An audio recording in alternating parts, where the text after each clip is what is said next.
കർത്താവിൻ്റെ അതിപരിശുദ്ധ നാമം ഈ പ്രഭാതത്തിൽ മഹത്വപ്പെടുമാറാകട്ടെ. എല്ലാ സഹോദരങ്ങൾക്കും വേഗം വരുന്ന യേശു ക്രിസ്തുവിൻ്റെ അനുഗ്രഹീത നാമത്തിൽ ക്രിസ്തീയ വന്ദനത്തെ അറിയിക്കുന്നു.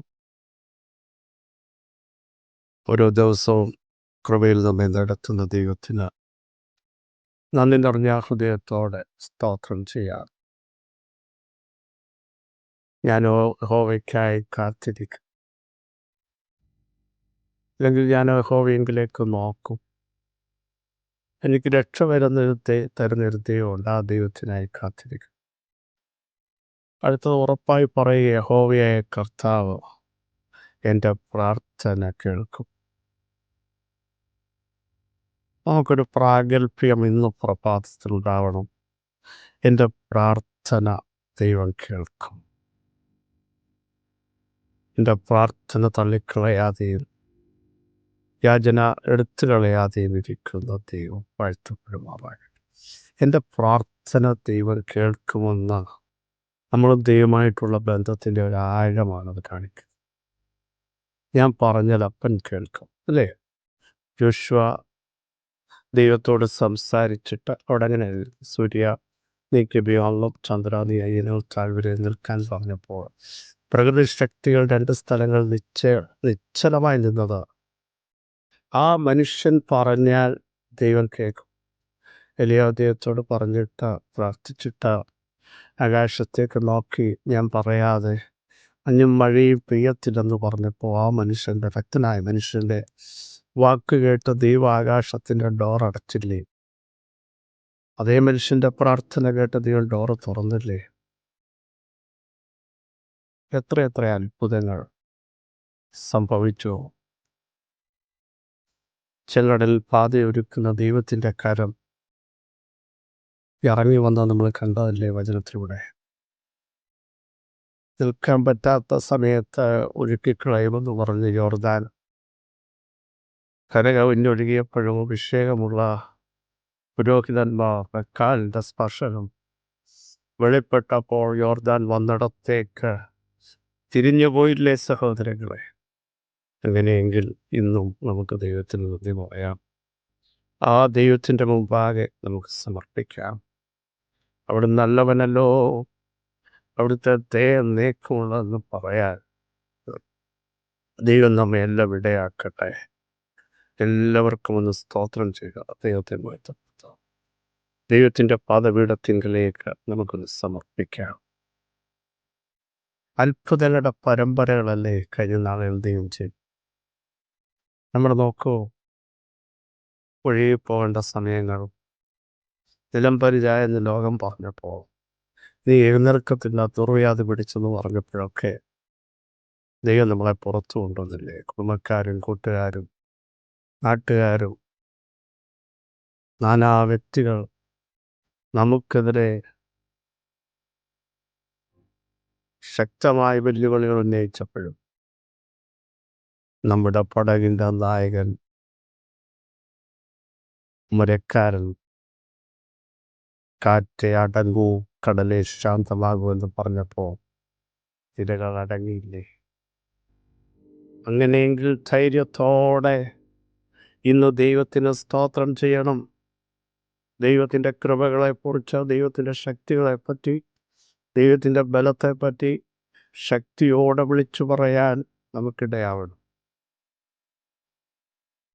നമ്മെ മൊത്തം അറിയുന്ന ഒരു ദൈവം, ഇരിക്കുന്നത് അറിയുന്ന, നിൽക്കുന്നത് അറിയുന്ന,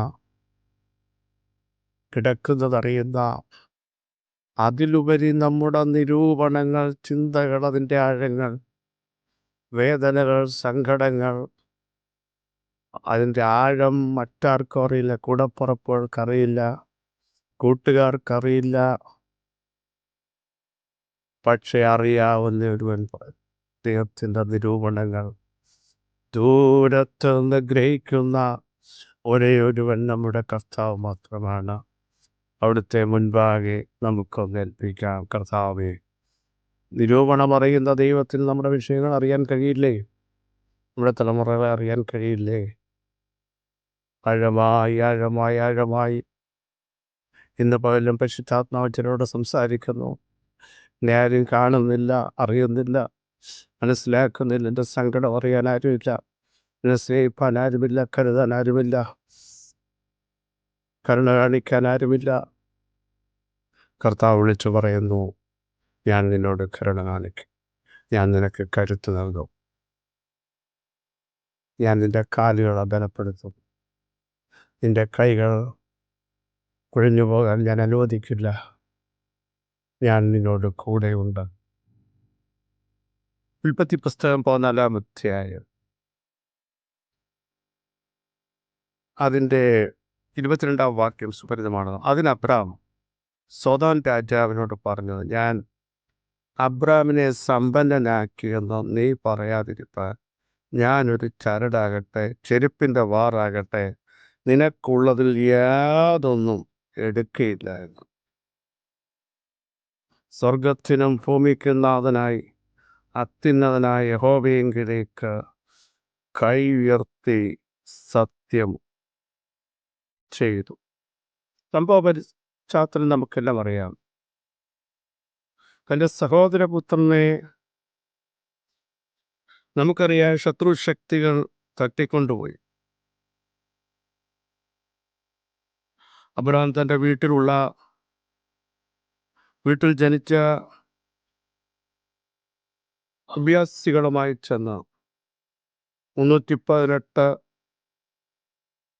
അഭ്യാസികളുമായി ചെന്ന ശത്രുശക്തികളെ ദാൻ വരെ പിന്തുടർന്ന് അവരെ തോൽപ്പിച്ച്, ശത്രുശക്തികളെ തോൽപ്പിച്ച് അവർ കൊണ്ടുപോയ സമ്പത്തൊക്കെയും മടക്കിക്കൊണ്ടുവന്നു. തൻ്റെ സഹോദരനായ ലോത്തിനെയും അവൻ്റെ സമ്പത്തിനെയും സ്ത്രീകളെയും ജനത്തെ എല്ലാം മടക്കിക്കൊണ്ടുവന്നു. സകല അധികാര ശക്തികളെയൊക്കെ അവർ തോൽപ്പിച്ച് മടങ്ങി വന്നപ്പോൾ മൽക്കീസദേക്ക് രാജാവ് അപ്പവും വീഞ്ഞും കൊണ്ടുവന്ന് അവരെ എതിരേൽക്കുകയാണ്. എന്നിട്ട് ആ രാജാവ് അബ്രഹാമിനെ ഉൾപ്പെടെ അനുഗ്രഹിച്ചു. അബ്രഹാം അനുഗ്രഹിക്കപ്പെട്ട, നിന്റെ ശത്രുക്കളെ നിന്റെ കയ്യിൽ ഏൽപ്പിച്ച തിന്നനായ ദൈവം വാഴ്ത്തപ്പെടുമാറാകട്ടെ എന്നൊക്കെ പറഞ്ഞു. അബ്രഹാം സകലത്തിലും അവന് ദശാംശം കൊടുത്തു. സോദോം രാജാവ് അന്നേരം ഒരു കാര്യം അബ്രഹാമിനോട് പറയുകയാണ്, നീ ആളുകളെ എനിക്ക് തരിക, സമ്പത്തൊക്കെ നീ എടുത്തുകൊള്ളാൻ പറഞ്ഞു. അതിനാണ് അബ്രഹാം പറഞ്ഞ പ്രസ്താവന, ഞാൻ അബ്രഹാമിനെ സമ്പന്നനാക്കിയെന്ന് പറയാതിരിക്കേണ്ടതാണ്, ഞാൻ ഇതൊന്നും റിസീവ് ചെയ്യത്തില്ല. പ്രിയരെ, മറ്റാരുടെ കെയർ ഓഫിൽ നീ അനുഗ്രഹിക്കപ്പെട്ടവനായെന്നും സമ്പത്ത് വന്നെന്നും നിന്നെ കൊണ്ടുവന്നത് ഞങ്ങളാണെന്നും ഞങ്ങളില്ലായിരുന്നെങ്കിൽ കാണായിരുന്നെന്നും ഇതിൽ നിന്ന് കരകയറത്തില്ലായിരുന്നെന്നും ഒന്നും പറയാതിരിക്കേണ്ടതിന് അബ്രാം അത് നിഷേധിച്ചു. അബ്രാം പറയുക, എനിക്കതൊന്നും വേണ്ട, എന്നെ നീ സമ്പന്നനാക്കിയെന്ന് പറയണ്ട, എന്നെ വിളിച്ചിറക്കിയൊരു ദൈവമുണ്ട്. അന്ന് എൻ്റെ കയ്യിൽ അക്ഷരാർത്ഥത്തിൽ ഒന്നുമില്ലായിരുന്നു. കാണിപ്പാനിരിക്കുന്ന ദേശത്തേക്ക് പോകാൻ പറഞ്ഞ വിശ്വാസത്താൽ ഞാൻ സ്റ്റെപ്പ് എടുത്ത വ്യക്തിയാണ്. പക്ഷെ ഞാൻ കാൽ വെച്ച ദേശം ദൈവം എനിക്ക് നൽകി. ദൈവമായി എന്നെ സമ്പന്നനാക്കിയത്, ദൈവമായി എന്നെ നടത്തിയത്, മുഴുവൻ മഹത്വവും ഞാൻ ദൈവത്തിനാണ് കരയറ്റുന്നത്. അബ്രഹാം, പ്രിയരെ, ഭൂമിയിലുള്ള ചില ഓഫറുകൾ നിങ്ങൾ നിഷേധിക്കുമ്പോൾ അതിൻ്റെ പിന്നിൽ ചിലർ മുതലെടുക്കും. എന്തിനാ നിങ്ങൾ ഓഫർ നിഷേധിച്ചതെന്ന് ചിലപ്പോൾ ഉള്ളിലൊരു ഭയം കാണും, ഒരു വൈഷമ്യം ഉണ്ടാകും. പക്ഷേ അങ്ങനെ നിങ്ങൾ ഓഫർ റിസീവ് ചെയ്യുമ്പോൾ അതിൻ്റെ പിന്നിൽ ചില വ്യക്തികൾ അവകാശവാദം പറയും, ഞങ്ങളാണ് ചെയ്തത്, ഞങ്ങളാണ് കൊണ്ടുവന്നത്, ഞങ്ങളാണ് നിർത്തിയത്, ഞങ്ങളാണ് പുറത്തു കൊണ്ടുവന്നത്. ദൈവത്തിന് അതിഷ്ടമല്ല. അബ്രഹാം ഇത് നിഷേധിച്ചപ്പോൾ കൂടെയുള്ള ആൾക്കാർക്ക് ചിലപ്പോൾ തോന്നിക്കാണും, അത്രയും നല്ലൊരു ഓഫർ നിഷേധിച്ചു. പക്ഷേ 15-ാം വാക്യം നോക്കാം. അതിൻ്റെ ശേഷം അബ്രാമിന് ദർശനത്തിൽ അബ്രാമേ, ഭയപ്പെടണ്ട, ഞാൻ നിന്റെ പരിചയം, നിന്റെ അതിമഹത്തായ പ്രതിഫലമാകുന്നു. നീ ചിലത് നിഷേധിക്കുമ്പോൾ ദൈവം നിന്റെ അതിമഹത്തായ പ്രതിഫലമാണ്. ദൈവം നിന്റെ പരിചയമാണ്. ദൈവം നിന്റെ പ്രൊട്ടക്ഷൻ ഏറ്റെടുക്കുകയാ, നിന്റെ സംരക്ഷണം ഏറ്റെടുക്കുകയാ. ചുറ്റും പരിചയമായ ദൈവം. ദൈവം നിന്റെ സമ്പത്താണ്. നമുക്കറിയാം, കാരാഗ്രഹവാസം ചെയ്ത സമയത്ത് യോസഫിനെ പാനപാത്രവാഹകൻ മറന്നു. രാജാവിനോട് ചെന്ന് പറഞ്ഞ് യോസഫിനെ ഇറക്കാമെന്നും അല്ലെങ്കിൽ ഒരു ജോലിയൊക്കെ കൊടുക്കാമെന്നും ഒക്കെയാണ് ഓഫർ. പക്ഷെ അവൻ മറന്നു. കാരണം അവനത് ചെയ്തിരുന്നെങ്കിൽ അവനേക്കാൾ താണ ജോലിക്ക് റെക്കമെൻഡ് ചെയ്യാത്തുള്ളായിരുന്നു. പക്ഷെ അത് ദൈവത്തിന് ഇഷ്ടമല്ലായിരുന്നു. നിന്നെ മിസ്രൈമിൽ കൊണ്ടുവന്നത് ആരുടെ കെയർ ഓഫിലല്ല നീ വന്നത്. നിന്നെ അവിടെ കൊണ്ടുവന്നത് യോസഫേ, ദൈവത്തിനൊരു നിയോഗം നിന്റെ മേലുണ്ടായിരുന്നു. നിന്റെ കണ്ട ചില വെളിപ്പാടുകൾ, ദർശനങ്ങൾ, സ്വപ്നങ്ങൾ നിറവേറ്റപ്പെടണമായിരുന്നു. അതുകൊണ്ട് പാനപാത്രവാഹകന് ദൈവമാമർപ്പിച്ച് ഞാൻ അങ്ങനെ വിശ്വസിക്കുന്നു. കാരണം അവൻ്റെ കെയർ ഓഫിൽ നീ പുറത്തു വരേണ്ടവനല്ല. അവൻ്റെ കെയർ ഓഫിൽ നീ അറിയപ്പെടേണ്ടതല്ല. അവൻ നാളെ പറയരുത്, ഞാനാ യോസഫിനെ അവിടെ നിന്ന് ഇറക്കിയത്, ഞാനായി സ്ഥാനത്ത്. ദൈവം പറഞ്ഞു, എനിക്കത് ഇഷ്ടമല്ല. ദൈവത്തിനൊരിക്കലും മറ്റൊരുത്തൻ മഹത്വമെടുക്കുന്ന ഇഷ്ടമല്ല. ദൈവം എന്ത് ചെയ്യുന്നറിയാവോ? കാരാഗ്രഹത്തിലായിരുന്നു യോസഫിനെ ഫറവോനോട് ഇടപെട്ട അവൻ്റെ ഹൃദയത്തിൽ നിയോഗം കൊടുത്തു, ആളയച്ചു വിളിപ്പിച്ചു. Praise the Lord. നാളെ ഒരു വ്യക്തിയും പറയരുത് ഞങ്ങൾ റെക്കമെൻഡ് ചെയ്തു. നമ്മുടെ ദൈവം നമുക്ക് വേണ്ടി റെക്കമെൻഡ് ചെയ്യത്തില്ല, കമാൻഡ് ചെയ്തു. എൻ്റെ ദാസനെ വിളിപ്പിക്കാൻ പറഞ്ഞു. Praise the Lord. വിളിപ്പിച്ച് അവന് കസേര കൊടുപ്പിച്ചു, അവൻ്റെ വസ്ത്രം മാറി, അവൻ്റെ ഭക്ഷണം മാറി, അവൻ്റെ അധികാരത്തിൻ്റെ ചെങ്കോൽ കൊടുത്തു, അവൻ്റെ മുമ്പിൽ മുട്ടുകുത്താൻ ഓർഡർ ഇടിപ്പിച്ചു. ദൂത് മനസ്സിലായവർ സ്തോത്രം ചെയ്യൂ.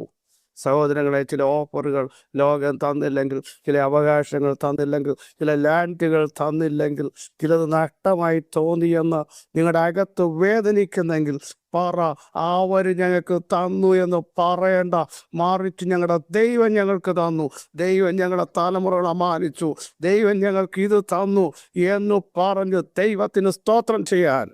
ചിലതൊക്കെ നിഷേധിക്കപ്പെട്ടപ്പോൾ ബുദ്ധികേടായി തോന്നിയില്ലേ? പലർക്കും എടുത്ത സ്റ്റെപ്പ് ശരിയാണെന്നോ തോന്നിയില്ലേ? അല്ല, അത് ശരിയാണ് സഹോദരങ്ങളെ.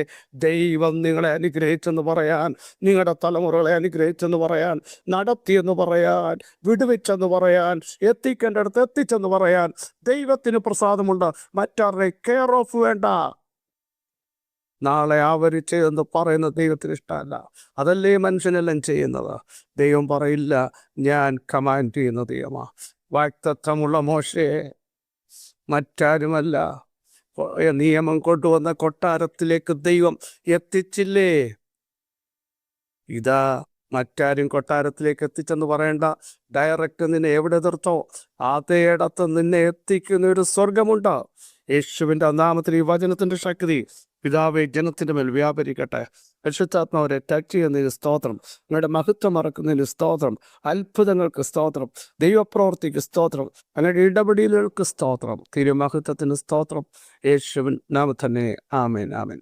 ക്രിസ്തു വാത്സല്യ സഹോദരങ്ങളെ, ധൈര്യത്തോടെ പറ, ലോകം തരുന്ന ഒരു ഓഫർ മറ്റാരുടെയും കെയർ ഓഫിൽ ഞങ്ങൾ അറിയപ്പെടണ്ട. ഞങ്ങളുടെ ദൈവത്തിൻ്റെ നാമത്തിൽ ഞങ്ങൾ കൊടിയുയർത്തുമെന്ന് ധൈര്യത്തോട് പറ. ഈ വചനങ്ങളോട് സഹായിക്കാൻ നിങ്ങളുടെ സഹോദരൻ പാസ്റ്റർ ബിജു മാത്യു.